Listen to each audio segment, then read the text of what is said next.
Assalamualaikum warahmatullahi wabarakatuh. Alhamdulillahirabbil alamin wassalatu wassalamu ala rasulina wa habibina Muhammad wa ala alihi wa sahbihi ajma'in wa man tabi'ahum bi ihsanin ila yaumiddin, amma ba'. Apa khabar sedang penonton yang dirahmati Allah sekalian? Mudah-mudahan kita semua dalam keadaan sihat dan ceria. Terima kasih kepada anda yang masih lagi sudi bersama dengan kami dalam Tanyalah Ustaz. Biar tahu jangan keliru pada pagi ini. Mohon izin bersama dengan saya Da'i Hakim untuk mengendalikan program pagi ini. Baik, sedang penonton yang dirahmati Allah sekalian. Pagi ini kita nak bicarakan tentang satu topik yang sangat menarik, iaitu berkaitan puasa era digital. Hari ini kita banyak digital. Antaranya ialah puasa era digital. Apakah yang akan kita kupaskan? Nanti kita akan dengarkan bersama, iaitu dengan kita pagi ini Ustaz Ahmad Izhar Nazri. Assalamualaikum Ustaz. Waalaikumsalam warahmatullahi. Apa khabar? Alhamdulillah sihat. Alhamdulillah. Terima kasih kepada Ustaz yang sudi bersama dengan kita pagi ini. Baik, kepada seluruh keluarga besar Tanyalah Ustaz yang ada sebarang persoalan, kemusykilan, boleh sahaja buat panggilan ke 1800 881677 atau boleh juga ke ruangan Facebook kami Tanyalah Ustaz TV3, dan pastikan soalan-soalan yang ingin ditanyakan berkaitan puasa era digital. Juga kepada yang menonton menerusi Facebook, jangan lupa buat 3S. Yang pertama suka, yang kedua sapa, dan yang ketiga sebar. Mudah-mudahan ramai lagi dapat manfaat hasil perkongsian kita pagi ini. Baik, saya tak nak bercakap banyak, kita nak dengarkan dahulu mukadimah topik kita. Apakah sebenarnya puasa era digital? Jom kita dengarkan. Silakan Ustaz. Bismillahirrahmanirrahim. Alhamdulillahirabbil alamin wassalatu wassalamu ala asyrafil anbiya'i wal mursalin wa ala alihi wa sahbihi ajma'in. Subhanaka la ilma lana illa ma 'allamtana innaka antal alimul hakim. Qala rabbi shrah li sadri wa yassir li amri wahlul 'uqdatam min lisani yafqahu qawli. Assalamualaikum warahmatullahi wabarakatuh, dan selamat pagi, selamat sejahtera kepada semua penonton-penonton setia keluarga Tanyalah Ustaz, biar tahu jangan keliru. Terima kasih kepada adinda saya Da'i Hakim pagi ini, sangat bersemangat, dan kita nak mulakan dulu sebab Da'i Hakim je ni. Kita nak mulakan dulu pagi ini dengan serangkap pantun lah. Alhamdulillah. Setitis embun di pagi hari jatuh di atas bunga melati. Inilah waktunya untuk perbaiki diri di bulan Ramadan yang suci ini. Tahniah, mantap. Ini saya jualan nanti, mungkin Da'i Hakim akan beli nanti kan. Baik, tuan-tuan puan, tajuk ini hari kita nak cerita berkenaan dengan puasa era digital. Bila cerita pasal era digital ini, dia adalah konotasi untuk beritahu kepada kita era serba moden. Yang mana hidup kita ni, hidup yang banyak masa kita ni digunakan di dalam alam skrin, dalam alam digital. Jadi adakah sebenarnya perbezaan di antara orang yang berpuasa zaman-zaman dulu, zaman mak ayah kita, masa zaman kita membesar dulu ayah kita, dengan berpuasa di era digital, era yang moden ni. Sebagai contoh, dulu zaman mak ayah kita, mungkin dulu kuranglah bazar Ramadan yang ada. Tapi sekarang ni ada banyak bazar Ramadan. Dulunya mungkin kalau dari segi hiburan ada televisyen, tapi sekarang televisyen pun orang tak tengok dah sangat. Sebab apa? Mereka beralih kepada skrin yang lebih menyeronokkan bagi mereka, gadget, movie kan, dan sebagainya. Jadi bagaimana sebenarnya kita nak melihat perspektif Islam dalam kita melihat perbezaan era ini dengan nak capai niat mendapat keampunan daripada Allah Subhanahu Wa Taala, nak capai maksud untuk dapat ketakwaan pada Allah Subhanahu Wa Taala dalam kita melalui era digital. Nak tak nak, kita tak boleh terlepas. Kita sudah ada pun dalam era digital ni. Jadi macam mana kita nak survive? Kita nak pastikan niat kita tidak terpesong. Kita punya semangat masih lagi membara untuk kita mencapai apa yang Allah janjikan dalam Al-Quran. La'allakum tattaqun. Moga-moga kamu bertakwa bagi orang yang berpuasa dalam bulan Ramadan. Okey, baik. Jadi itulah antara yang ingin kita cari dan dengar pagi ini, tentang apakah perbezaan zaman hari ini dengan zaman dahulu kala. Baik, kita ada soalan yang pertama pagi ini dari Muhammad Izzuddin. Assalamualaikum Ustaz Ahmad Izhar, Da'i Hakim dan warga kerja TV3 dan TV9 yang bertugas. Mengapakah dikatakan berpuasa di era digital lebih sukar berbanding dengan berpuasa bukan di era digital? Mohon pencerahan Ustaz. Terima kasih. Terima kasih juga kepada Muhammad Izzuddin atas soalan. Silakan Ustaz. Baik, soalan yang baik daripada penonton kita Muhammad Izzuddin. apakah kesukaran yang kita lalui bila berada dalam era digital bila kita berpuasa? Pertama sekali, yang paling major sekali, yang paling utama sekali adalah kita berhadapan dengan, kalau orang Mak Saleh panggil distraction. Distraction ni kalau dalam bahasa Melayunya banyak sangat kita punya gangguan-gangguan yang menghalang fokus kita untuk melihat puasa tu dalam bulan Ramadan. Baik, cerita pasal distraction ni, ada beberapa distraction dalam era digital yang mungkin kita tak perasan ataupun kita aware tapi kita dah tak dapat nak keluar daripada perkara itu. Apa dia? Yang pertama sekali adalah gadget kita. Nak tak nak tuan-tuan dan puan-puan, setiap dan hampir semua antara kita ni akan pegang handphone. Even pagi ni mungkin kita pegang handphone kan? Kita akan buka media sosial dan sebagainya. Dan sedar tak sedar tuan-tuan, kalau perasanlah kita sebagai pengguna social media, kita kalau tengok video kan, makin scroll video makin best pula kan, makin kena pula dengan kita punya kan, makin kena dengan interest kita dan sebagainya, sebab algoritma yang ada dalam social media tu memang diikut apa yang kita suka. Kalau kita suka tengok bola, video yang seterusnya mesti bola. Kalau kita suka tengok masakan, video seterusnya adalah masakan. Dia mengikut kepada apa yang kita suka dan mereka dah tahu dah bagaimana untuk kita ni kekal berada di dalam social media itu. Maka distraction tu kadang-kadang tuan-tuan perasan tak sedar dah sejam dah Hakim kita dah tengok kat handphone tu dah sejam. Walah dalam sejam tu tuan-tuan dah boleh habis dah. Satu juzuk tu sekejap sangat boleh habis. 2 juzuk apatah lagi. Tapi sejam tu kita dah ada distraction dengan social media kita. Berbanding dengan dulu tuan-tuan dan puan-puan, para penonton, bila kita tak ada gadget, kita kurang ada distraction tu. Kita kurang ada perkara yang boleh melarikan fokus kita, maka waktu tu kita tak banyak pilihan. Sekarang kita ada banyak pilihan. Kalau bukan gadget, mungkin lato-lato. Kalau tak lato-lato, mungkin movie-movie yang kita tengok yang marathon drama ni. Dulu mana dia marathon drama ni? Maka sekarang bila ada, itu adalah sebenarnya ujian bagi kita dalam kita nak fokus pada Ramadan. Tetapi kata Imam Al-Ais, saya nak akhirkan menjawab soalan ini dengan satu kata-kata dari seorang ulama, kadar pahala satu amalan itu dia bergantung kepada betapa susahnya kita untuk melakukan amalan tu. Maknanya lagi susah kita nak fokus dalam berpuasa dalam bulan Ramadan, lagi besar pahala kita. Maknanya lagi susah mujahadah tu, lagi besar kesabaran tu, lagi besar pahala yang kita akan dapat dalam bulan Ramadan ni, dalam kita berpuasa dalam era digital ni. Okey, baik. Tadi Ustaz ada sebut antara perkara yang menyukarkan kita untuk berpuasa di era digital ialah banyak gangguan dan antaranya hawa nafsu kita. Dan ada satu soalan yang ditanyakan oleh sahabat kita berkaitan hawa nafsu ini oleh Mak Eton. Assalamualaikum Ustaz dan Da'i. Waalaikumsalam. Bulan Ramadan sepatutnya mendidik orang yang berpuasa untuk mengekang hawa nafsunya. Tapi mengapa puasa di era digital ini dilihat ramai yang tak mampu mengawal hawa nafsunya hingga sering mendahului kehendak berbanding dengan keperluan? Mohon pencerahan Ustaz. Terima kasih kepada Mak Eton atas soalan. Baik, Mak Eton, terima kasih daripada Pokok Mangga Melaka. Baik, bila cerita tentang nafsu, nafsu ni adalah sesuatu yang tidak diikat dalam bulan Ramadan. Syaitan, gangguan syaitan ni memang akan berkurangan dalam Ramadan tetapi tidak pada nafsu.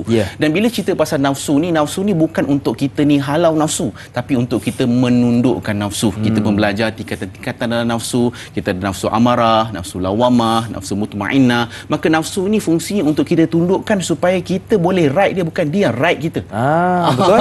Jadi kalau dia right kita, maksudnya waktu itulah kita akan tergelincir daripada tujuan kita sebenar dalam kita nak membuat amal ibadat dalam bulan Ramadan. Dan bila cerita tentang nafsu ni, satu perkara yang saya kena kongsikan dengan tuan-tuan dan puan-puan adalah purpose ataupun tujuan berpuasa ni memang untuk menundukkan nafsu.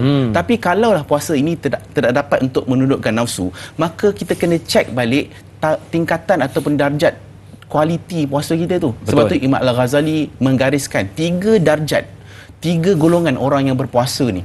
Maka tingkatan yang paling terbawah sekali dalam orang berpuasa adalah mereka ini puasanya puasa umum. Puasa yang hanya sekadar menahan 3 perkara: lapar, dahaga dan juga nafsu syahwat. Yang lain dia tak jaga. Maka naik pada tingkatan yang kedua, iaitu puasa khusus. Maka puasa khusus ni adalah orang yang bukan hanya menjaga 3 perkara tadi, dia juga menjaga 7 anggota badannya yang lain. Telinga, mata, mulut, kaki, tangan, perut dan sebagainya. Dan puasa yang tertinggi sekali, kata Imam Al-Ghazali, adalah puasa orang yang khususul khusus. Puasa khususul khusus ni adalah orang yang menjaga apa yang dijaga oleh orang yang berpuasa umum dan juga puasa khusus, ditambahkan dengan mereka ini berpuasa hatinya daripada hanya daripada mengingati manusia kepada hanya mengingati Allah Subhanahu Wa Taala. Maka kalaulah puasa ini tidak dapat menundukkan nafsu, bukan kena cek nafsu kita, kena cek puasa kita. Mesti something wrong, sebab purpose ataupun tujuan puasa adalah untuk menundukkan nafsu. Ya, baik. Kita ada seorang pemanggil Ustaz di Baik. talian untuk kita raikan bersama. Assalamualaikum. Siapa di sana? Waalaikumsalam warahmatullahi wabarakatuh. Na'i Hakim dan Ustaz Izhar Ahmad Nazri. Saya Umar Abdul Majid dari Felda Cini Timur 3, Pekan Pahang. Assalamualaikum Ustaz dan Na'i. Waalaikumsalam warahmatullahi wabarakatuh. Soalan saya begini Ustaz ya. Ustaz dah menyebut tadi gangguan-gangguan di puasa di era digital ini. Ada yang kata terlalu kepada alam maya gadget, kita tak dapat nak elak. Jadi soalan saya begini, Ustaz, bagaimanakah cara untuk kita menghindari supaya kita tidak leka dengan alam maya ini, supaya puasa kita itu dikira sebagai puasa khusus al-khusus, sebab kata Ustaz tadi, di peringkat yang terbaik, supaya tidak ada gangguan ya, di segi gadget dan sebagainya ini, supaya kita tidak terganggu dengan benda ini. Ustaz, benda yang kemajuan ni kita tak dapat nak elak dah ni Ustaz. Itu soalan saya Ustaz dan Da'i ya. Senyum nampak gigi, ada rezeki, kita jumpa lagi. Terima kasih banyak. Assalamualaikum.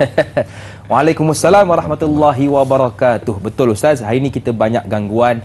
Tutup phone, kita ada TV yang berbuka, tutup TV, radio berbunyi. Jadi bagaimana cara kita nak menepis? Silakan Ustaz. Baik, kalau kita pernah experience makan durian, durian ni ada grade-grade dia. Ya, betul. Kan? Dan bila ada satu cara macam mana untuk kita makan durian ni adalah, kalau kita ada banyak jenis durian, kita kena makan bermula dengan grade paling bawah. Okey. Sebab kalau kita makan grade yang tinggi terus, di 24 ke Blackthorn ke Musang King ke, jadi kita dah tak ada selera dah untuk makan durian yang bawah. Sebab apa? Sebab rasa manis durian-durian yang grade tinggi ni dah menutupi rasa durian yang bawah-bawah ni. Okey. So, apa kaitannya dengan kita nak berbuat amalan dalam bulan Ramadan ni adalah, kita akan mula rasa manis dalam nak buat ibadat apabila kita tahu betapa tawarnya kita dalam fokus pada gadget ni.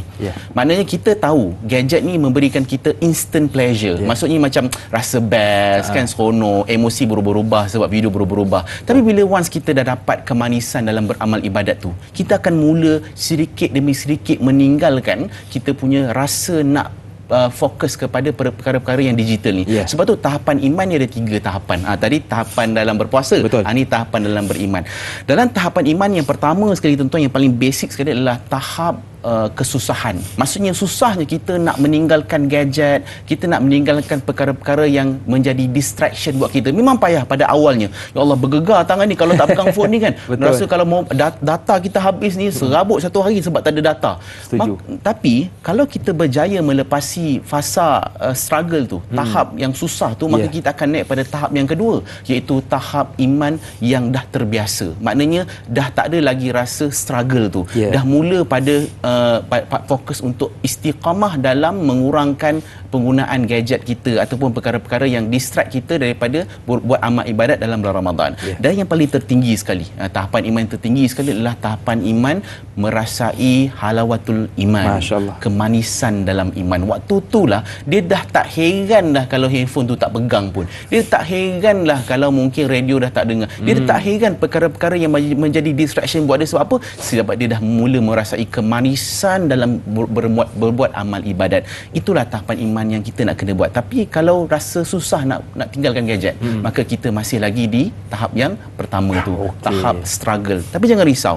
Fasa tu kalau kita dapat go through, kita akan naik pada fasa iman yang seterusnya. Okey, baik tuan. Jadi kita di tahap yang mana? Tahap kesusahan, tahap terbiasa ataupun merasai kemanisan iman. Akan tetapi kita nak berehat seketika. Jangan ke mana-mana, teruskan bersama dengan kami pastinya dalam Tanyalah Ustaz, biar tahu jangan keliru.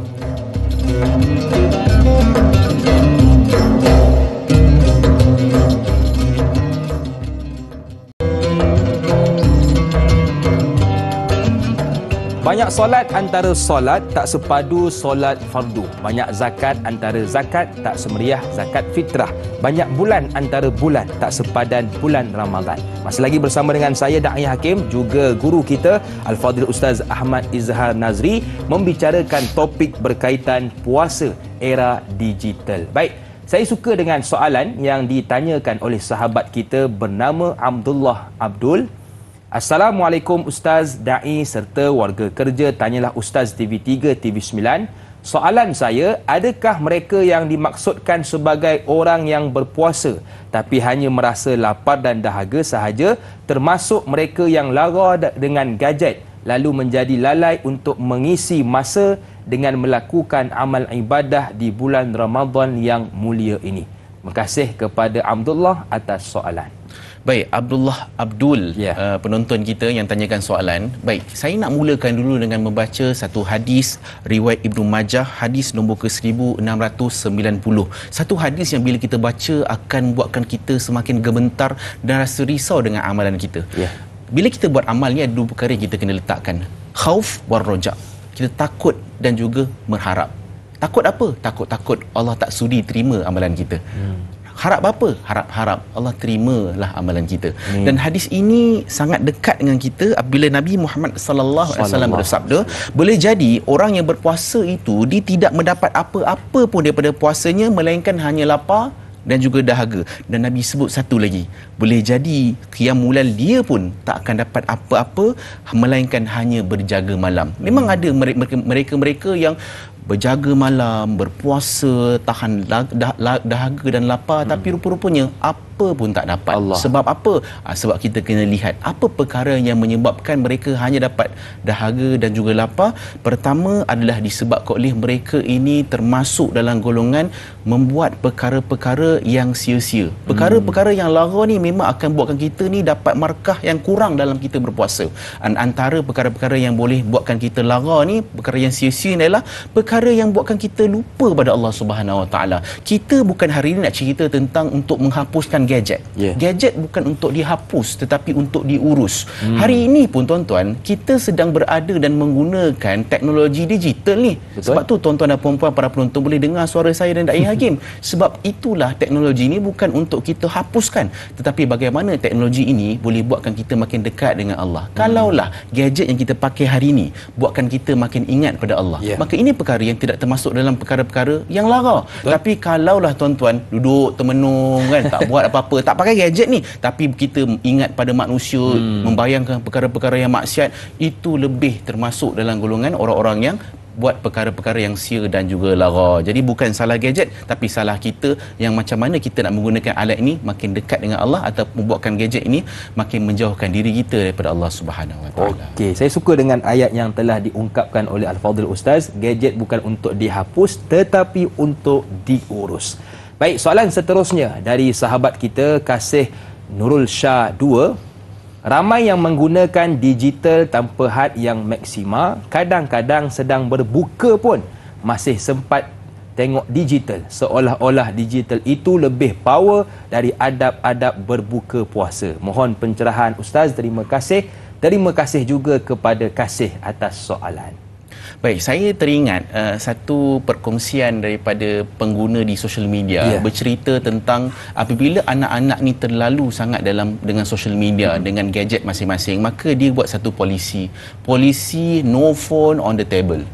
Maknanya bila tengah makan dalam keluarga, tak ada seorang pun boleh sentuh handphone, tak ada seorang pun boleh letakkan handphone di atas meja. Which is sebenarnya itu adalah kaedah yang sangat bagus untuk didik anak. Itulah masanya untuk bertentang mata, bertanya khabar, bercerita di atas meja makan sambil menunggu waktu berbuka. Kalaulah masing-masing dengan phone, waktu itu memang dengar azan letak handphone baru nak makan, mana sempat untuk kita nak bertanya khabar dan juga bercerita sesama keluarga. So tuan-tuan mungkin boleh guna polisi itu sangat bagus untuk kita nak mendidik anak mengurangkan kadar penggunaan gadget. Sebab apa? Sebab dalam psikologi, untuk kita membuang sesuatu ketagihan, dia tak boleh dengan satu kaedah terus cabut.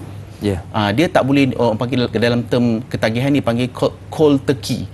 Ambil terus, waktu tu dia akan mula untuk struggle ni, especially untuk orang-orang yang ada ketagihan dalam gadget. Maka dia perlu untuk melakukan kaedah pengurangan. Kurangkan sikit, sebelum tidur jangan masukkan handphone dalam bilik tidur sebagai contohnya. Guna alarm clock kan, instead of kita guna handphone kan, kita kan guna handphone untuk letak alarm.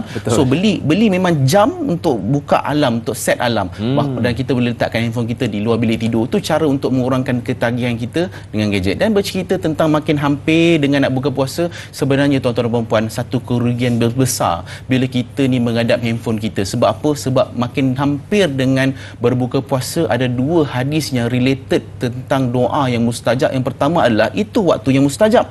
Yang kedua adalah Nabi kata doa yang mustajab adalah orang yang berpuasa sehingga dia ni berbuka. Maknanya itulah kaedah ataupun itulah fasa yang sangat crucial untuk kita dapat doa yang mustajab. Betul. Jadi antara kaedah yang boleh kita lakukan, letak sekejap phone, berbual dan berdoa kepada Allah Subhanahu wa taala. Baik, kita nak raikan seorang pemanggil di talian. Assalamualaikum. Siapa di sana? Waalaikumsalam warahmatullahi wabarakatuh. Saya Ismail daripada Sungai Buloh.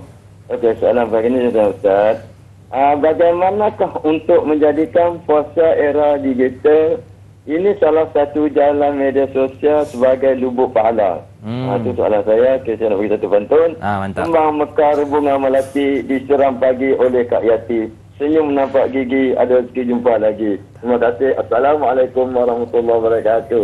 Waalaikumsalam warahmatullahi wabarakatuh. Terima kasih kepada Tuan Ismail atas soalan dan pantun ya. Baik, soalan yang sangat menarik. Bagaimana kita nak menggunakan di era digital ini sebagai lubuk pahala, Ustaz? Dia memang episod ni memang banyak pantun kalau saya Hakim ada. Masya Allah. Saya kena kumpul banyak lagi pantun ni. Baik, menjawab soalan daripada pemanggil kita, Tuan Ismail tadi, berkenaan dengan bagaimana kita ni nak menggunakan betul-betul era digital ni untuk memaksimumkan pahala ataupun kita punya amalan puasa dalam bulan Ramadan. Salah satu kaedahnya adalah, dalam kita berpuasa, ada dalam Ramadan ni, puasa bukan hanya satu-satunya tajuk utama.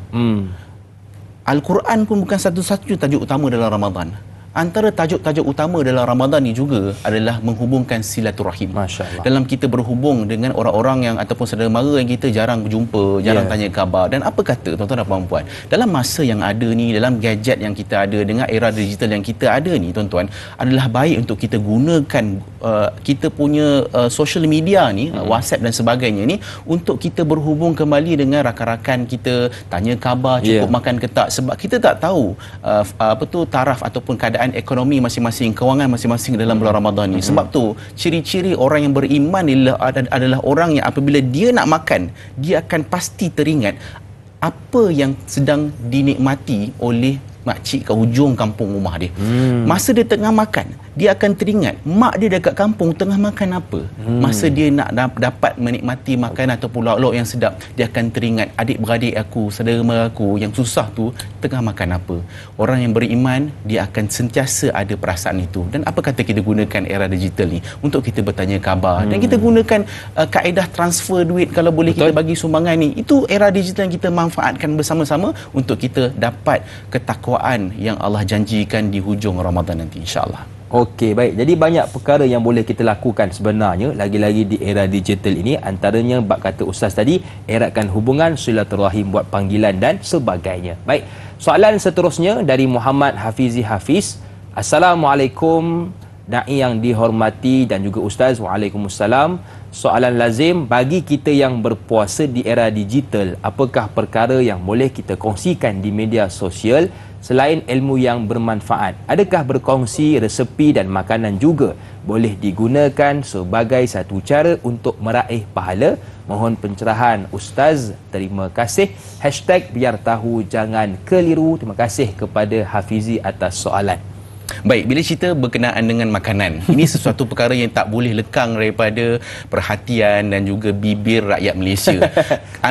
Dan sampai tahap kalau kita nak tahu tanda-tanda masuk Ramadan ni, betul, adalah bila kita dapat dengar satu hari satu resepi, punya satu ayat lah kan dekat social media. Nak bagi tahu betapa rakyat Malaysia ni bukan setakat itu saja. Kalau tahu saja ada tempat yang viral, tempat yang sedap, sanggup daripada KL pergi ke Perak, daripada KL pergi ke Kedah untuk merasai kesedapan makanan yang viral tersebut. So, bila cerita tentang makanan ni, adakah kita ni dibolehkan mungkin nak kongsi resepi, kita nak mungkin nak kongsi macam mana kaedah untuk nak buat kuih dan sebagainya. Sebab satu struggle bagi suri rumah ataupun ibu-ibu kat luar sana adalah macam mana dia nak plan 30 hari juadah berbeza. Kan kita ni lelaki main makan je, apa ini lagi makan. Tapi sebenarnya struggle di sebalik seorang wanita ataupun isteri di rumah adalah esok nak makan apa ni takkan nak sama. Jadi dengan kita berkongsi resepi, resepi, dengan kita berkongsi mungkin juadah-juadah, memberi idea untuk nak buat, dan tahu kadang-kadang rasa nak buat tapi tak tahu cara macam mana nak buat bagi jadi. Maka ada resipi-resipi yang dikongsikan, dan itu dapat memberi manfaat juga kepada ahli keluarga untuk merasai lauk-lauk yang berbeza pada setiap hari dalam bulan Ramadan. Cumanya ada satu perkara yang kita kena hati-hati adalah berkenaan dengan kalau kita nak memuat naik gambar-gambar lauk-lauk yang kita masak sebagainya. Kita kena sangat hati-hati dengan niat kita. Kita risau bila kita mungkin ada satu hari tu kita upload ataupun muat naik makanan-makanan yang agak mewah. Takut-takut terlintas dalam hati kita, nampak aku guna ingredient yang mahal, ini lauk yang mahal, ni makanan yang mewah, menyebabkan kita ada tercetus rasa riak dalam hati, maka itu takut-takut membuat kita termasuk dalam golongan yang orang-orang yang Nabi haramkan untuk masuk ke dalam syurga sebab ada satu zarah riak dalam hati. Masya Allah. Baik Ustaz, kita suka menyebut bulan Ramadan bulan Quran, dan punya hebat Quran ni bila kita melihat pun dapat pahala. Cuma timbul persoalan seperti yang ditanyakan oleh sahabat kita Rahimah Saud. Assalamualaikum Ustaz dan Da'i. Waalaikumsalam. Melihat Al-Quran membawa pahala, namun apabila seseorang yang berpuasa membaca ayat-ayat suci Al-Quran menggunakan aplikasi yang ada dalam phone, adakah terjejas pahala memandang Al-Quran? Terima kasih Ustaz dan Da'i. Terima kasih kepada Rahimah atas soalan. Baik, kita sedia tahu memandang Kaabah, melihat wajah ibu dan ayah, memandang Al-Quran, mushaf Al-Quran ini dapat memberikan pahala kepada kita. Dan apabila kita melihat Al-Quran ini tak dapat dinafikan akan memberikan kita pahala itu sendiri. Cuma ada berbeza ulama dalam menafsirkan mushaf itu. Maka ulama berpendapat bahawa mushaf yang dimaksudkan ini dalam Al-Quran ini adalah mushaf yang berkitab, yang boleh pegang, yang ada tulisan yang tidak hilang. Berbanding dengan handphone kita, skrin yang boleh hilang perkataan tulisan Al-Quran itu. Tetapi satu perkara dalam kita melalui era digital ni tidak salah dan dibolehkan, diharuskan oleh para ulama untuk kita membaca Al-Quran itu menerusi aplikasi ataupun skrin handphone kita, dan dapat pahala seperti mana yang dijanjikan oleh Nabi Muhammad sallallahu alaihi wasallam. Membaca satu huruf daripada Al-Quran akan dapat 10 kebaikan, dan satu huruf tu yang Nabi maksudkan bukan alif lam mim, tapi alif itu satu huruf, lam satu huruf, dan mim itu satu huruf. Maksudnya kalau baca alif lam mim dah dapat 30 kebaikan. Kalau mungkin kita ni mungkin rushing ke satu tempat, kita mungkin tak sempat nak bawa mushaf, tapi kita nak berkeinginan dan berhajat untuk membaca Al-Quran, maka tak salah untuk kita menggunakan aplikasi handphone ini untuk kita membaca Al-Quran. Cumanya kena pastikanlah kita buka handphone ni bukan di tempat-tempat yang kotor seperti dalam tandas dan sebagainya. InsyaAllah. Baik, jadi banyak lagi yang ingin kita bicarakan bersama dengan Ustaz, tetapi kita nak beristighfar sebentar. Jangan ke mana-mana, teruskan bersama dengan kami dalam Tanyalah Ustaz, biar tahu jangan keliru.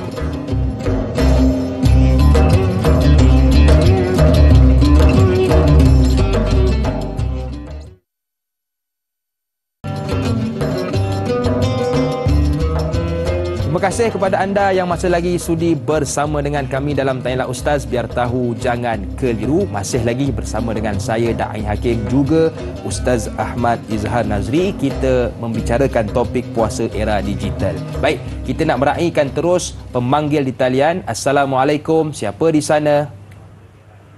Hello. Ya, silakan tuan. Assalamualaikum. Salam. Silakan soalannya. Ya. Assalamualaikum Ustaz. Waalaikumsalam. Dia saya daripada Wakar daripada Hitam. Bagaimana Ustaz orang-orang yang cacat penglihatan ni dapat memang dia tak ada menggunakan gadget-gadget tersebut, tapi dia masih lagi ada lagi orang kata dengan mendengar muzik melalui radio dan juga TV untuk mengelakkan perkara-perkara tersebut. Apa yang patut dilakukan? Adakah apakah perlu berdoa ataupun macam mana? Kita pencerahan daripada Ustaz bagi orang-orang yang cacat penglihatan ni. Baik. Itu saya. Terima kasih. Assalamualaikum. Waalaikumsalam warahmatullahi wabarakatuh. Terima kasih kepada Tuan Ilyas dari Pulau Pinang bertanya tentang ada orang ini tak dapat melihat tapi masih lagi boleh mendengar. Cuma macam mana kita nak elakkan daripada mendengar benda-benda yang tak elok? Silakan, Baik. Ustaz. Bila cerita tentang gadget ni, banyaknya kita bercerita tentang penggunaan penglihatan kita. Kita tengok skrin, tengok movie, kita tengok video-video dan sebagainya. Tapi bagi mereka-mereka yang mungkin tidak dapat melihat, jadi mereka masih ada lagi sensori yang lain lagi, deria mendengar, kan, deria bercakap dan sebagainya, dan nak memanfaatkan bulan Ramadan ini sebaiknya. Satu perkara saya nak sentuh dulu sebelum nak cerita pasal memanfaatkan adalah, tuan-tuan dan puan-puan, apabila Allah Subhanahu Wa Taala berikan ujian, contohnya dari segi penglihatan, maka Allah telah tutup satu perkara yang membuatkan kita tak perlu banyak untuk dihisap tentang mata. Kita ni Hakim, banyak perkara yang kita bakal dihisap oleh Allah Subhanahu Wa Taala dengan penglihatan kita. Betul. Maka tuan-tuan, pertama sekali Allah nak mengurangkan penghisapan kita dalam mata berkenaan penglihatan. Tapi macam mana kita nak manfaatkan dalam bulan Ramadan ini bagi untuk pendengaran dan juga percakapan ni adalah, pertama adalah kena memperbanyakkan untuk kita mendengarkan Al-Quran. Dan juga kita ada banyak kuliah-kuliah ustaz-ustaz yang kita boleh dengar menggunakan platform era digital sekarang ni, kan, dan juga boleh tengok di televisyen sebagai contoh macam sekarang ni, untuk apabila kita mendengar kata-kata ataupun mendengar membesarkan Allah Subhanahu Wa Taala, akan menyejukkan dan juga melembutkan hati kita. Dan banyak bercakap perkara yang baik-baik, cakap perkara-perkara yang mendekatkan kita pada Allah Subhanahu Wa Taala. Lazimkan untuk kita istighfar dan untuk kita selawat, maka perkara itu dapat membantu kita memanfaatkan bulan Ramadan ni sebaiknya menggunakan deria yang Allah masih sudi untuk pinjamkan kepada kita. Baik. Tadi Ustaz kita sebut tentang baca Quran online, sedekah online. Yang ni tentang menghantar makanan online seperti yang ditanyakan oleh Sahsiatul Siddiq. Assalamualaikum Ustaz dan Da'i. Waalaikumsalam. Bagaimana bagi yang menggunakan khidmat penghantaran makanan, pembayaran secara online yang lebih mudah, lebih apabila bulan Ramadan ini, apakah dikira bersubahat jika turut menghantar makanan bagi orang Islam yang ponteng puasa ini? Mohon pandangan Ustaz. Terima kasih. Biar tahu jangan keliru. Terima kasih kepada Sahziatul Siddiq atas soalan. Baik, secara ringkas, kita tidak akan dihukum dengan sesuatu yang kita tidak tahu. So kita tak boleh check pula dekat apps tu, saya ni ponteng puasa, tolong hantar makanan dekat saya. Jadi maka Islam mengajar kita untuk bersangka baik. Mungkin kenapa? Mungkin dia gastrik, mungkin dia sakit, anak dia, Betul. ataupun mungkin dia memang tak boleh puasa pun. Allah bagi kelonggaran pada dia untuk tidak berpuasa. Maka cukup sekadar kita bersangka baik dengan manusia itu dan teruskan kita punya urusan kita untuk mencari rezeki melalui penghantaran makanan dan sebagainya. Tak perlu untuk kita nak cek puasa tak puasa, kenapa tak puasa. Tak perlu. Itu bukan di luar kita punya kawalan kita. Betul. Cukup sekadar kita melaksanakan amanah kita sebaiknya. Ni siap buat forum Ustaz Awak ni puasa tak kat puasa ni? Jadi tak betul cara kita itu. Baik, saya suka dengan soalan yang seterusnya ini, ditanyakan oleh Juhara Abu Bakar. Assalamualaikum Ustaz dan Da'i. Waalaikumsalam. Puasa di era digital. Bila masuk sahaja bulan Ramadan, kita melihat hotel-hotel akan mengadakan promosi bufet Ramadan. Adakah jual beli hidangan bufet dibenarkan kerana harganya mahal? Yang berbuka puasa makan sedikit sahaja. Mohon pencerahan Ustaz. Biar tahu jangan keliru. Ini salah satu keadaan yang berlaku di era digital. Kalau tanya pada mak ayah kita atau nenek kita, berbuka di hotel ni bukan sesuatu yang ada pun pada zaman mereka ni. Berbuka di hotel macam tak kena je dulu. Tapi sekarang ni ramai yang memilih untuk berbuka di hotel. Dan bila di hotel ni memang kaedahnya adalah buffet lah, per head lah kan. Betul. Bayar satu kali boleh makan sampai pukul 10, pukul 11 malam. Contoh. Baik.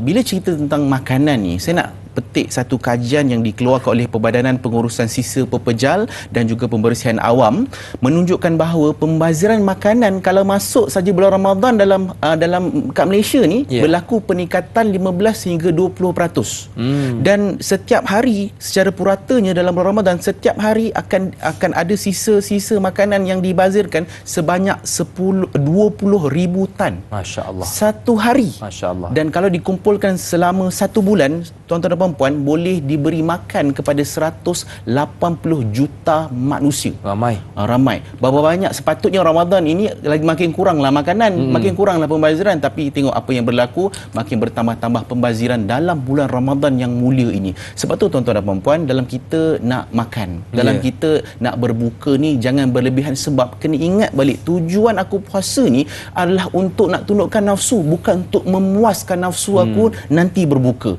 Tuan-tuan, sebab itulah kita perasan. Bila kita ni dah lapar satu hari, tapi bila berbuka cukup sekadar minum air dan kurma pun dah rasa okey, dah rasa kenyang. Itu kelebihan Allah beri kepada orang yang berbuka puasa. Sebab tu kalau kita nak makan berlebih-lebih, maka yang lebih itu bukanlah iman, yang lebih itu adalah nafsu.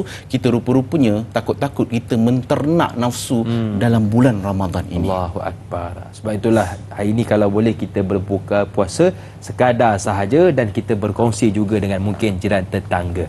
Baik, soalan seterusnya, Rosdin Samah bertanya, Assalamualaikum Ustaz dan Da'i. Waalaikumsalam. Pertanyaan saya, adakah sesuai bila dikatakan antara ciri-ciri orang yang berpuasa era digital ini ialah mereka yang dikatakan sebagai hanya memberi perhatian khusus kepada perkara-perkara yang boleh membatalkan puasa, tapi cuai dan alpa dalam mengawal diri daripada melakukan perkara-perkara yang boleh merosakkan pahala puasanya. Mohon pencerahan Ustaz biar tahu jangan keliru. Terima kasih kepada Rosdin atas soalan. Sebab tu kenapa ulama mengajarkan kita sebelum masuk dalam bulan Ramadan ini kita kena buka balik kitab berpuasa. Apa sunat-sunat dalam puasa, makruh yang membatalkan puasa. Cuma ada dua kategori dalam orang melalui bulan Ramadan ni. Yang pertama adalah orang yang dia ni memelihara daripada batalnya berpuasa. Maknanya dia tak makan, dia tak minum, dia tak bersama dengan isteri, dia sangat jaga perkara ni. Tapi golongan kedua ini ramai yang tak masuk dalam golongan ni. Apa dia? Dia memelihara juga daripada perbuatan yang membatalkan pahala puasa. Tadi membatalkan puasa, ini membatalkan pahala puasa. So apa perkara yang membatalkan pahala puasa? Nabi sebut ada dua perkara kalau buat maka akan membatalkan pahala puasa kita. Maknanya pahala puasa kita tak ada. Memang hanya tinggal lapar dan juga dahaga saja. Apa dia? Perkara pertama adalah bila kita mula bercerita tentang keburukan orang lain. Maksudnya ghibah. Kita mengutuk orang, memfitnah orang dan sebagainya, maka itu perkara yang akan melenyapkan semua pahala puasa kita. Dan yang kedua adalah bila kita menipu. Jadi dua perkara ini Nabi sebut dalam satu hadis. Bukanlah puasa itu sebatas menahan diri daripada makan dan minum, tapi puasa adalah menjauhi diri daripada perkara-perkara yang sia dan juga perkara-perkara mengeluarkan perkataan-perkataan yang kotor. Sebab tu kita bukan sekadar kena puasa perut, tapi kena puasa juga lidah daripada berkata kata-kata yang buruk dan kotor dan juga menyakiti hati manusia lain. Betul. Ini kadang-kadang kalau kita lihat, kalau kita nak menahan dari lapar dan dahaga senang. Yang susah Ustaz nak menahan dari perkataan-perkataan yang kotor. Jadi kalau orang yang boleh tahan, itu dia berada dalam keadaan yang hebat di sisi Allah Subhanahu Wa Taala. Baik. Soalan yang seterusnya ini juga menarik untuk kita bahaskan bersama. Izara Zulaika bertanya, Assalamualaikum Ustaz dan Da'i. Waalaikumsalam. Bagaimana untuk mencegah diri dari pembaziran lebih-lebih pada bulan Ramadan ini? Ini kerana perbelanjaan seperti kelengkapan raya kita risan dalam pembaziran mudah berlaku. Lebih-lebih membeli secara atas talian, semua di hujung jari sahaja. Mohon pandangan Ustaz. Terima kasih juga kepada Izara atas soalan. Baik, secara ringkasnya untuk menjawab soalan ini adalah dia lebih kepada kita punya kemahiran dalam menguruskan kewangan. Betapa ramai orang hari ini yang berbelanja terlalu sangat dalam raya sampaikan tahap lepas raya tak tahu nak makan apa sebab duit dah habis. Kan mungkin keperluan-keperluan anak-anak tu terpaksa dikurangkan untuk melebihkan perkara-perkara yang bersifat sementara. Sekejap je nak pakai hari pertama, hari kedua. Sebab tu tuan-tuan, satu perkara yang kita kena didik hati adalah hidup bukan untuk sukakan manusia. Kita banyak spend duit kita, mungkin jam baru, kasut baru, baju baru. Untuk apa? Supaya orang tengok aku ni adalah duit sikit, kan nampaklah berjaya sikit balik kampung ni. Mungkin ada yang keluar kereta baru ni, sanggup ni, walaupun keperluan mungkin duit ni ngam-ngam je, hanya semata-mata untuk dapat pujian daripada orang kampung. Barulah dia tahu ini anak kampung yang berjaya dekat kampung ni, contoh. Sebab tu tuan-tuan, hidup kita akan sesak dan juga sempit bila kita ni hidup untuk memenuhi expectation manusia lain. Sebab tu tuan-tuan, dalam dalam kehidupan kita, kita kena tahu differentiate di antara keperluan dan juga mungkin keinginan kita. So adakah itu keinginan ataupun keperluan? Kalau kita mampu, tak ada masalah untuk kita spend. Tapi kalau kita tahu kita punya duit ngam-ngam, kita tahu kita pun keperluan kita pun terdesak dan juga sempit, maka perlu untuk kita menahan nafsu kita untuk memenuhi expectation orang lain. Cukuplah kita pakai pakaian yang bersih, yang kemas, yang cantik, tanpa perlu berlebihan sehingga kan kita nak menagih pujian daripada orang kampung dan juga orang ramai di hari raya. Betul. Hari ini kita sibuk mengejar cinta dan suka manusia yang kadang-kadang mereka pun tak cinta dan suka kepada kita. Tapi kalau kita kejar cinta Allah, pasti Allah kejar semula cinta kita. Jai bertanya, Assalamualaikum. Waalaikumsalam. Peranan puasa bukan sahaja menahan lapar dan dahaga, tetapi juga melatih panca indera dari melakukan sesuatu yang dilarang. Ada yang beranggapan pahala puasa takkan terjejas kerana hanya melihat, mendengar yang tidak elok hanya di malam hari setelah selesai berpuasa. Mohon pandangan Ustaz. #biar tahu, jangan keliru. Baik, salah satu perkara yang kita kena mindset dalam kepala kita, Ramadan bukan bermula daripada subuh sampai maghrib. Ramadan adalah sepanjang hari, sepanjang bulan. Betul. Dan bila cerita pasal cuma dalam Ramadan itu, yang sepanjang hari, sepanjang bulan itu, ada waktu yang diperlukan untuk berpuasa. Ada waktu ketika yang diperlukan kita untuk bila dapat bangun untuk salat sunat, maka lebih Allah bagi ganjaran, keampunan dan pahala kepada kita. Betul. So bila kita mindset bahawa Ramadan ni bukan subuh sampai maghrib je, Ramadan ni sepanjang hari, waktu tu kita akan mula untuk risau, alamak kalau aku buat jahat, aku buat maksiat ini, maka benda ni akan mencacatkan aku punya pahala puasa dan juga Ramadan. Dan satu perkara yang saya nak kongsikan sebelum kita nak raikan soalan-soalan daripada penonton yang lain adalah, kita dianjurkan, antara pahala besar dalam kita buat dalam bulan Ramadan adalah membaca Al-Quran. Dalam antara pahala yang besar dalam kita buat dalam bulan Ramadan adalah berpuasa. Betul. Tapi ada satu amalan yang lebih besar daripada puasa dan juga Al-Quran punya pahala. Apa dia? Meninggalkan maksiat. Masya Allah. Meninggalkan maksiat dalam bulan Ramadan ni pahalanya lebih besar daripada membaca Al-Quran dalam bulan Ramadan. Sebab apa? Sebab kita memuliakan bulan Ramadan ini sendiri. Masya Allah. Sebab itu hari ini, di samping kita baca Quran, di samping kita bersedekah, jangan lupa juga untuk kita berusaha meninggalkan segala maksiat. Baik, kita nak bertasbih seketika. Jangan ke mana-mana, teruskan bersama dengan kami pastinya dalam Tanyalah Ustaz, biar tahu, jangan keliru.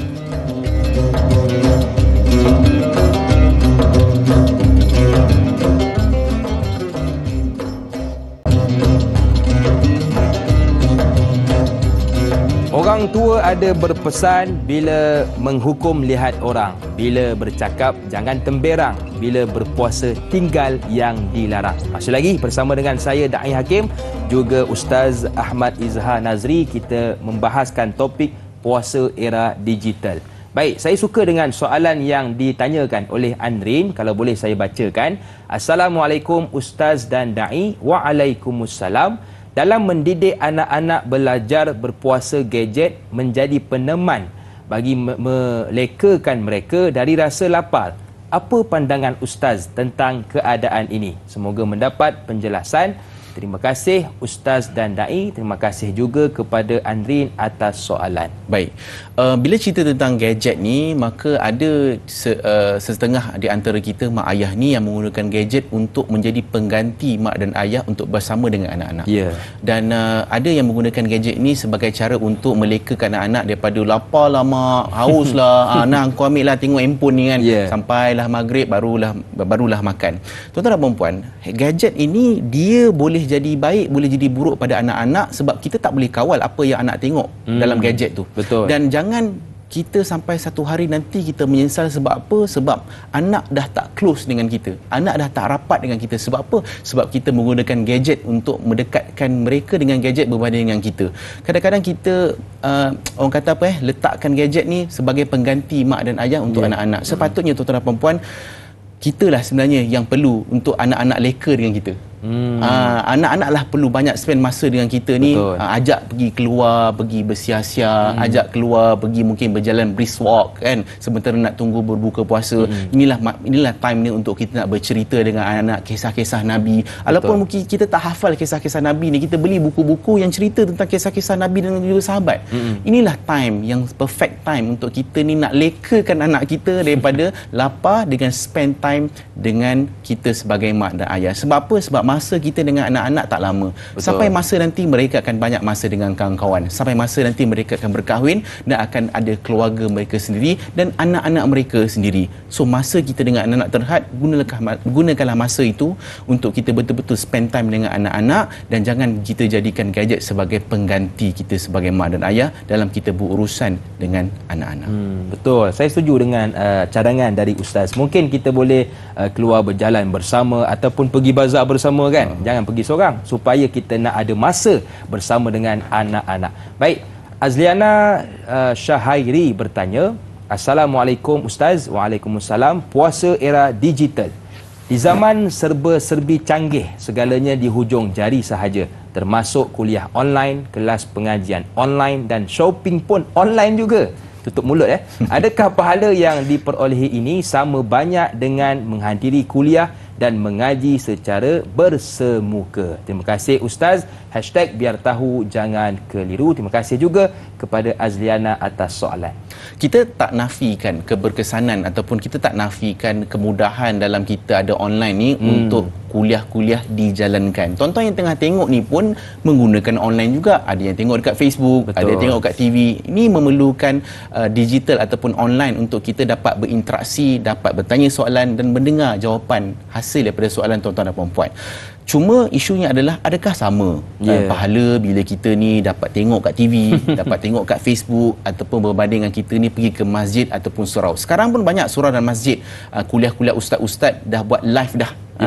Facebook live lah kan, Google Meet lah, supaya orang yang tak dapat pergi ke surau masjid dapat juga untuk menikmati hidangan ilmu yang disajikan oleh ustaz-ustaz dan para asatizah. Cumanya, adakah sama pahalanya? Pastinya tak sama. Sebab apa? Sebab ukuran mujahadah dan kesusahan kita ini untuk pergi ke masjid itu yang menjadi perbezaan antara kita. Mungkin kita duduk kat rumah, bersandar dekat sofa kan, tengah duduk tenang-tenang, relax dan tengok kuliah, berbanding dengan orang yang memang ambil wudu, berada di dalam masjid, niat iktikaf, berhadapan dengan guru, bertalaki dengan guru, pasti dan pasti pahala mereka tidak sama dengan kita yang mungkin hanya di dalam rumah saja. Maka kalau kita tak ada kesempatan, ada kekuatan untuk kita ke masjid, pasti itu lebih baik. Tapi mungkin kekangan masa, mungkin kekangan kesihatan, cukup sekadar kita dapat duduk di rumah tapi dapat mengisi masa kita untuk mendengar kuliah online, insya-Allah ada pahala juga yang mengalir untuk kita. Okey, baik. Terima kasih Ustaz atas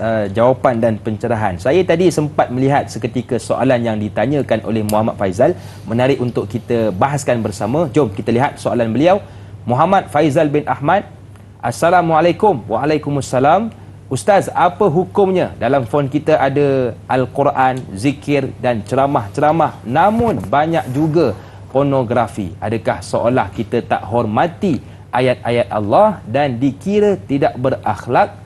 Mohon pandangan Ustaz. #biar tahu jangan keliru. Baik, skrin yang sama kita baca Al-Quran, skrin yang sama mungkin kita tengok wanita-wanita yang tidak menutup aurat bergelik dekat handphone. Skrin yang sama kita mungkin membaca ratib dan manzil, dan skrin yang sama mungkin kita melihat perkara-perkara yang diharamkan oleh Allah Subhanahu Wa Taala. Maka tuan-tuan, pilihan untuk membuka video-video dan juga laman web tersebut adalah pilihan yang dibuat oleh kita sendiri. Maka apabila kita membuat pilihan untuk mencampur adukkan paparan yang ada dekat skrin itu, maka itu perkara yang akan dipertanggungjawabkan ke atas kita, dan itu pasti dan pasti sesuatu yang tidak menghormati, bukan saja tidak menghormati Al-Quran, tidak menghormati bulan Ramadan ini sendiri, dalam kita membuat perkara yang melanggar apa yang Allah perintahkan dalam Al-Quran dan apa yang Allah larang dalam Al-Quran. Maka tuan-tuan dan puan-puan, jangan hanya kita ini menghormati handphone, jangan kita hanya menghormati Ramadan, tapi tuan-tuan menghormati perintah Allah Subhanahu Wa Taala. Dengan taat perintah Allah, jauhkan diri daripada larangan Allah. Itu cara bagaimana tuan-tuan dan puan-puan untuk Allah pandang kita. Sebab tu tuan-tuan, satu perkara lagi, jangan kita jadi hamba Ramadan. Bila Ramadan dia betul-betul jaga, tapi di luar Ramadan kita mula untuk buat maksiat balik, mula tengok pornografi balik, mula untuk lara balik dengan handphone kita. Sepatutnya tuan-tuan, Ramadan ini dia menjadi medan ataupun madrasah latihan kita. Sebenarnya medan sebenar kita bila? Selepas Ramadan. Itulah medan sebenarnya. Sebab itulah dalam sekarang ni syaitan diikat untuk latih kita supaya terbiasa untuk tak tengok benda yang maksiat. Untuk latih kita banyakkan beribadat di luar bulan Ramadan. Jadilah hamba Allah, bukan hamba Ramadan. Okey, baik. Soalan yang seterusnya ni Ustaz, berkaitan bagaimana kita nak mengimbangkan dunia dan akhirat, seperti ditanyakan oleh Al-Ali.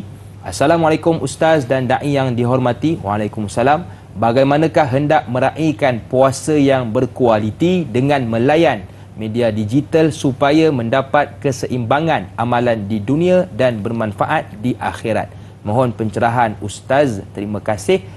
#biar tahu, jangan keliru. Dalam penggunaan kita dalam social media ni, jangan sehingga kita menidakkan hubungan kita ni dengan manusia. Maknanya kita memang fokus on social media. Contohnya Ustaz, saya tengok handphone ni, saya tengok ceramah. Saya kat handphone ni memang saya tengok tazkirah ni. Ni kira okey ke Ustaz?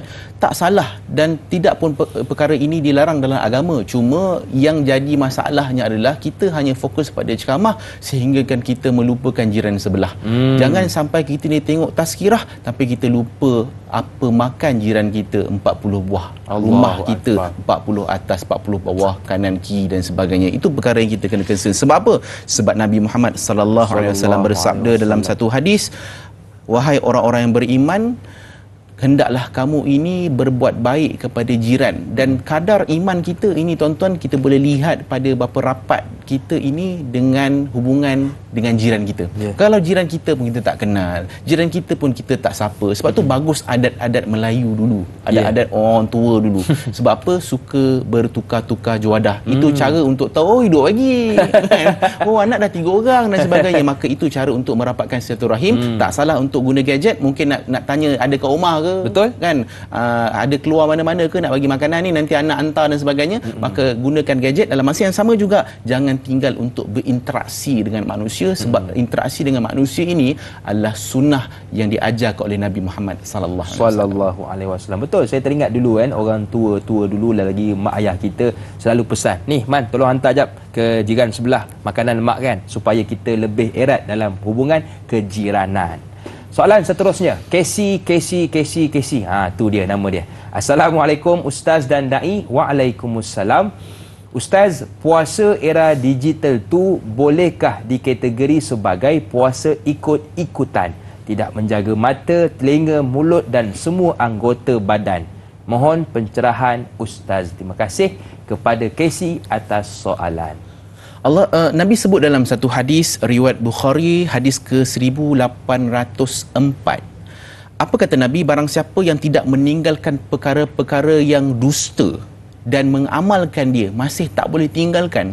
Apa kata Nabi? Allah tak perlukan pun puasa dia.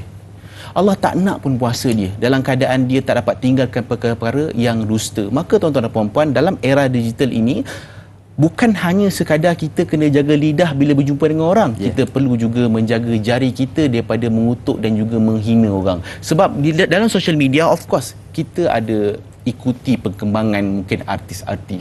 Kita ikuti perkembangan mungkin orang-orang yang terkenal, jiran-jiran dan sebagainya. Maka kita kena jaga-jaga dengan apa yang kita tulis menggunakan jari kita ni, sebab ini akan disoal oleh Allah Subhanahu Wa Taala. Dan walaupun kita tak bercakap, dengan jari inilah nanti boleh melenyapkan pahala puasa kita. Kita tak nak dekat akhirat nanti bila dibentangkan amalan kita ni, kita puasa tak pernah tinggal ni sampailah kita meninggal umur 60-70. Rupa-rupanya amalan ini pahala satu pun tak ada. Sebab apa? Sebab setiap kali Ramadan, setiap kali kau puasa, setiap kali itulah kita tak dapat meninggalkan lagi perkataan dusta dan juga perkataan yang menghina manusia. Itu kita risau. Muflis di akhirat. Baik, sebab itu hari ini di samping kita mengejar pahala Ustaz, jangan kita lupa untuk diampunkan dosa-dosa kita oleh Allah Subhanahu Wa Taala. Baiklah, di TV3 akan berakhir di sini, tetapi teruskan bersama dengan kami selepas ini di TV9. Pastinya dalam Tanyalah Ustaz, biar tahu, jangan keliru.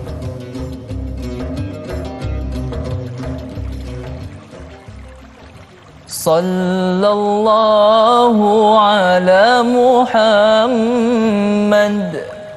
Sallallahu alaihi wasallam. Sallallahu ala Muhammad. Sallallahu alaihi wasallam. Ya Nabi salam alaika. Ya Rasul salam alaika. Ya Habib salam alaika. Salawatullah alaika.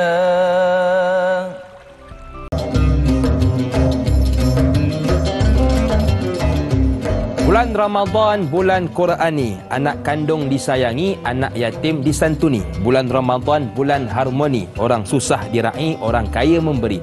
Bulan Ramadan, bulan tadarus. Pahala diberi terus menerus.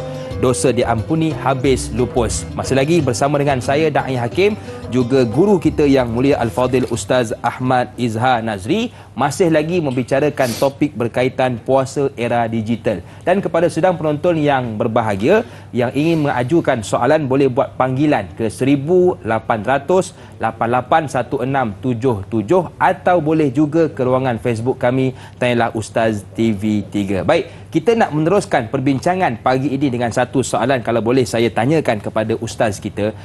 Bila kita hidup di zaman era digital, segala ibadah dan perkara kalau boleh kita nak buat siaran langsung ataupun bahasa untuk mudah faham live.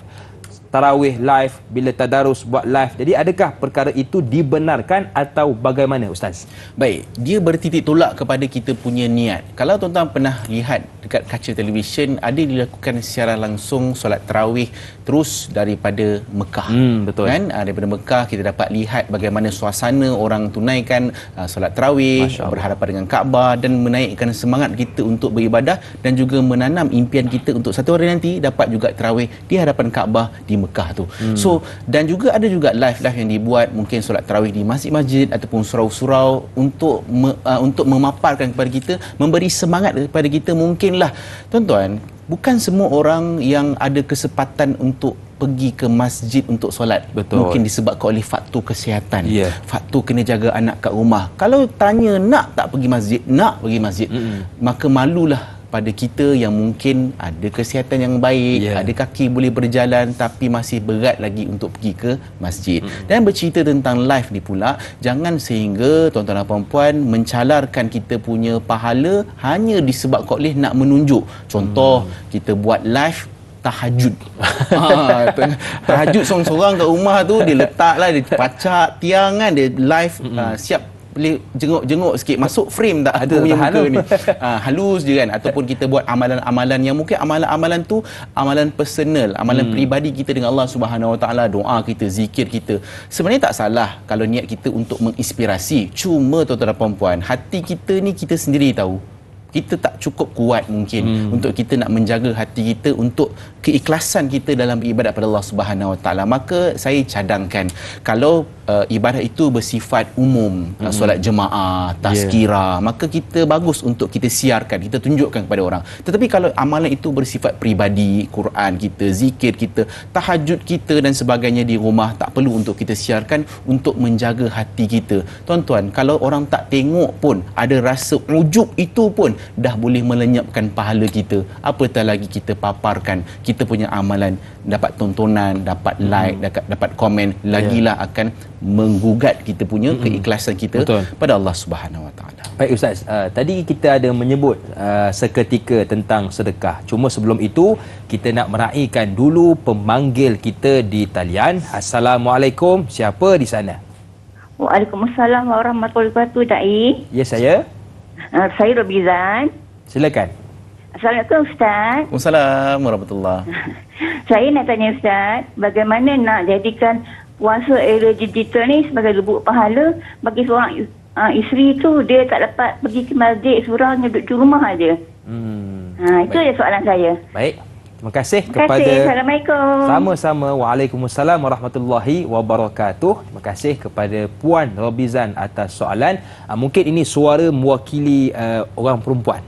Ya. Silakan Ustaz. Betul. Ini seperti mana yang saya sebut tadi, semua orang ada keinginan nak pergi masjid, tapi Betul. bukan semua yang dapat kemudahan ataupun dapat akses untuk pergi ke masjid atas sebab mungkin komitmen, tanggungjawab di rumah, menjaga anak dan sebagainya. Jadi macam mana kalau kita ni mungkin tak ada kesempatan untuk kita nak ke masjid surau, dan macam mana kita nak memanfaatkan sebaiknya, especially dalam era digital ini, untuk kita nak dapat pahala puasa kira Makkah penuh lah kita. Betul. Dalam kita dapat pahala dan buat amal dalam bulan Ramadan ni. Yang pertama, tuan-tuan dan puan-puan, ibu-ibu yang ada di rumah, pastikan kita ini memanfaatkan kita punya gadget kita mungkin dengan cara kita share video-video ustaz-ustaz, kan, tazkirah-tazkirah ataupun perkongsian-perkongsian hadis-hadis al-ayat Quran yang mengingatkan kita pada Allah Subhanahu Wa Taala. Itu yang pertama. Yang kedua, kita memanfaatkan juga bacaan-bacaan zikir yang mungkin kita boleh buka dekat rumah. Mungkin contohnya tuan-tuan, kalau sebelum ni kita buka radio ataupun mungkin kita buka televisyen, apa kata dalam bulan Ramadan ini kita buka pula audio yang bersifat zikir ataupun selawat-selawat ke atas baginda Rasulullah sallallahu alaihi wasallam. Kita betul-betul manfaatkan digital ini untuk menenangkan hati kita, dan bila kita dengar selawat, dengar zikir ataupun tazkirah-tazkirah, sebab kita tak sempat nak pergi masjid untuk dengar tazkirah tarawih contoh, tapi kita tengah-tengah jaga anak ni, bolehlah sempat kita dapat 2-3 ilmu daripada ustaz yang bercerita dalam kuliah online mereka. Jadi itu cara macam ni kita nak betul-betul manfaatkan, dan jangan terlepas ataupun kita ni leka daripada mulut kita ini untuk zikir pada Allah Subhanahu Wa Taala, minta betul-betul Allah ampunkan dosa kita. Sebab inilah bulan, kalau tuan-tuan nak dapat keampunan, ini the perfect month untuk kita nak dapatkan keampunan. Allah hapuskan dosa-dosa kita yang lalu, yang mungkin pernah buat silap yang kita buat pada masa-masa yang lampau. Okey, baik Ustaz. Sedekah kita dah sentuh, baca Quran kita dah sentuh, sekarang kita nak pergi pula kepada Lailatul Qadar. Ada yang bertanya dari Intan Zurina Abdul Razak. Assalamualaikum Ustaz, da'i dan warga tanyalah Ustaz. Waalaikumsalam.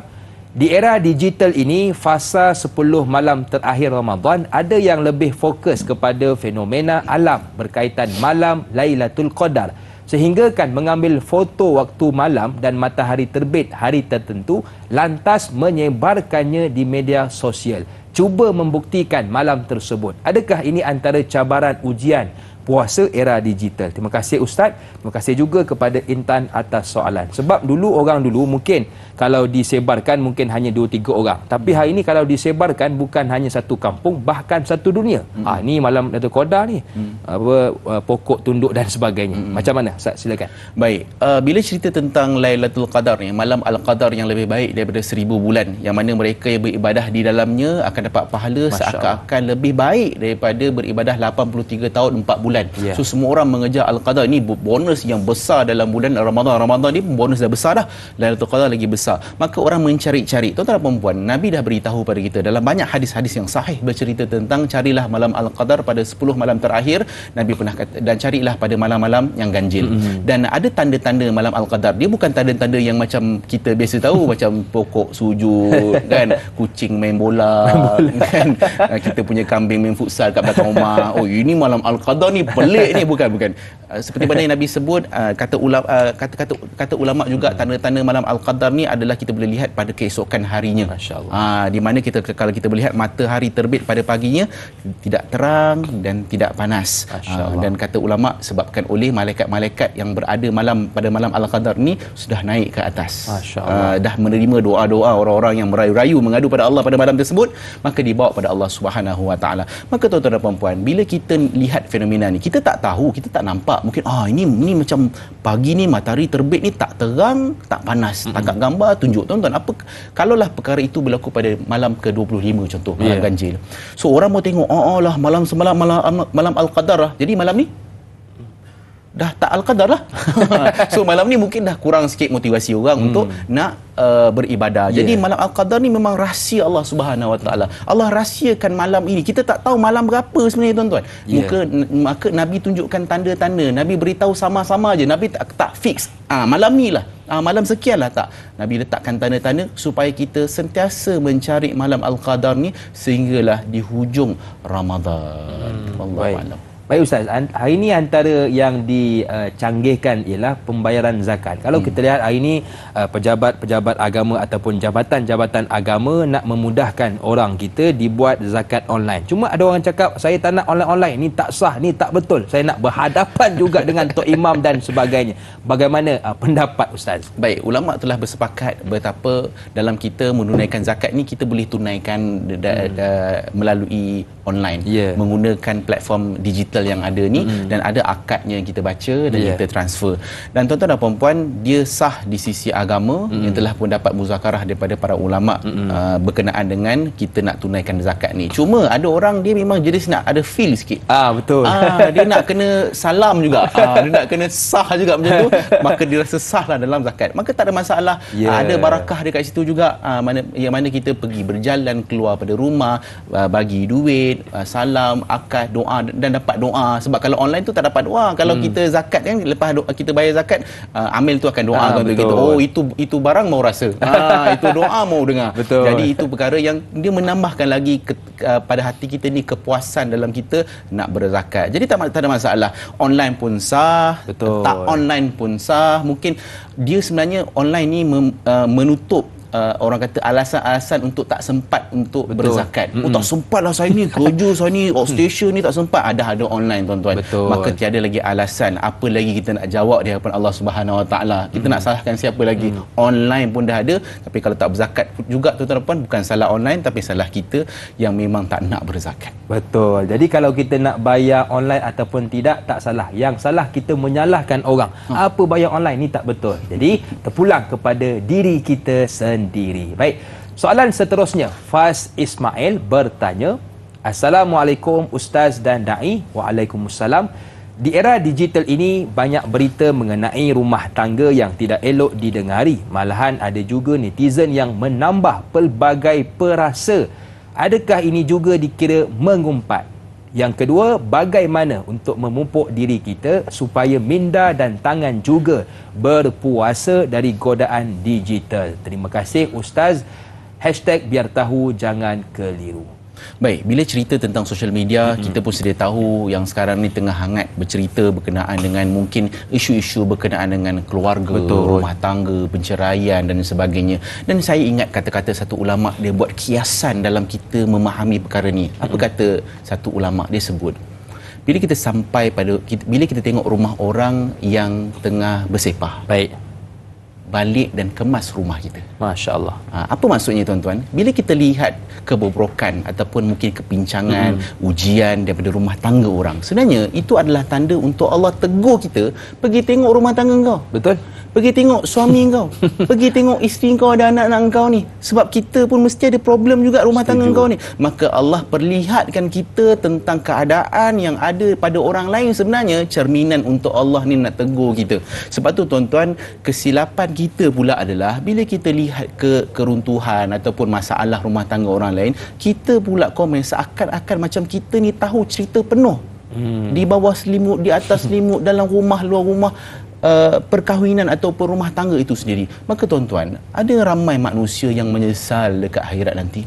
Mereka minta pada Allah, Rabbana absorna wa sami'na farji'na na'mal salihan inna muqinun. Ya Allah, kami dah nampak, kami dah dengar, kembalikanlah kami ke dunia untuk kami dah beramal soleh, sebab sekarang kami dah yakin. Sebab apa waktu tu baru nampak, ya Allah, sebabkan aku komen satu artis ni, sebab aku komen satu rumah tangga penceraian ni, ya Allah, macam ni aku diseksa. Balikkanlah aku ke dunia untuk aku nak beramal soleh. Waktu itu tiada jalan lagi untuk kita balik ke dunia, sebab dunia pun Allah dah hancurkan, Allah dah lenyap dah. Waktu tu tuan-tuan, kita akan sangat menyesal sebab kita bercerita tentang orang. Ingat, ramai orang mungkin tak sangkut dengan Allah. Sebab itulah kata ulama, aku tak takut dengan 70 dosa aku dengan Allah. Sebab 70 dosa aku dengan Allah lebih baik daripada satu dosa aku dengan manusia. Sebab Allah ini Maha Pengampun. Aku mohon taubat pada Allah dengan sungguh-sungguh, pasti Allah akan ampunkan. Tapi manusia, mungkin dia tak akan ampunkan aku, dan aku kena jawab, dan banyak perkara yang aku kena hadap dekat padang mahsyar nanti. Sebab tu hati-hati bila kita komen pasal orang, itu pasti akan dihisap. Ingat tuan-tuan, satu zarah kebaikan Allah akan balas, satu zarah keburukan pun Allah akan balas, dan Allah tak akan tinggalkan. Baik. Baik, banyak lagi bicara yang ingin kita kongsikan bersama, tetapi kita nak bertakbir seketika. Jangan ke mana-mana, teruskan bersama dengan kami pastinya dalam Tanyalah Ustaz, biar tahu, jangan keliru.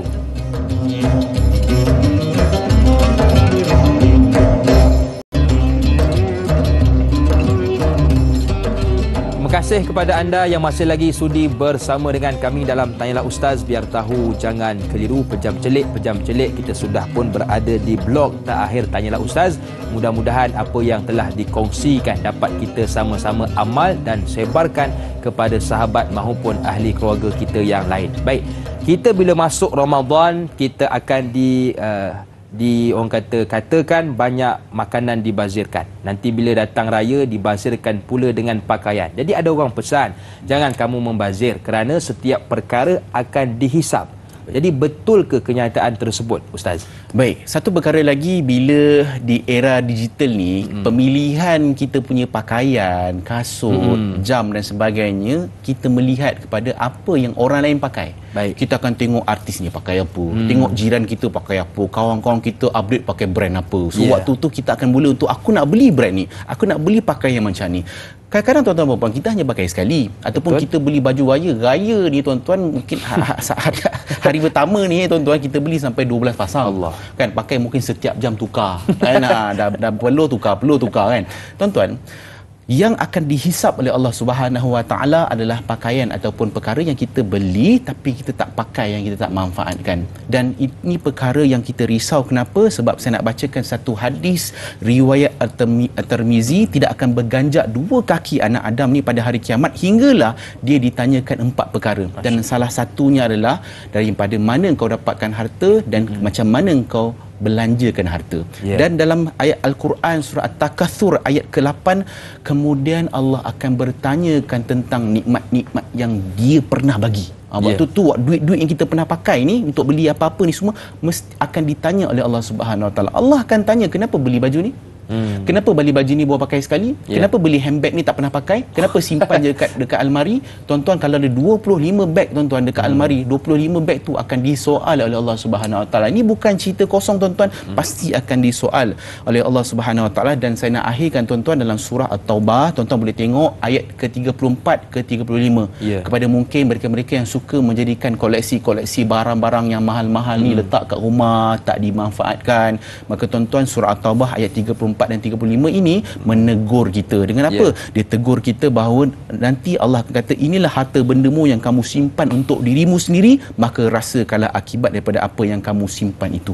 Maka kita akan diseksa dengan bahan-bahan ataupun barang-barang yang kita simpan untuk diri sendiri yang tak dimanfaatkan. Apa kata dalam bulan Ramadan ini, mungkin ada barang-barang yang kita tak pakai, barang-barang yang mungkin masih baik lagi. Maka sebab kalau kita nak bagi, jangan bagi benda yang buruk, kena bagi benda yang kita sayang, kita suka, yang masih baik. Maka bagi barang-barang pakaian kita punya, mungkin beg tangan yang lama dah tak guna tapi masih baik lagi, kepada orang-orang yang lebih memerlukan. Itu perkara bila kita bagi pada orang, barang itu tak dihisap.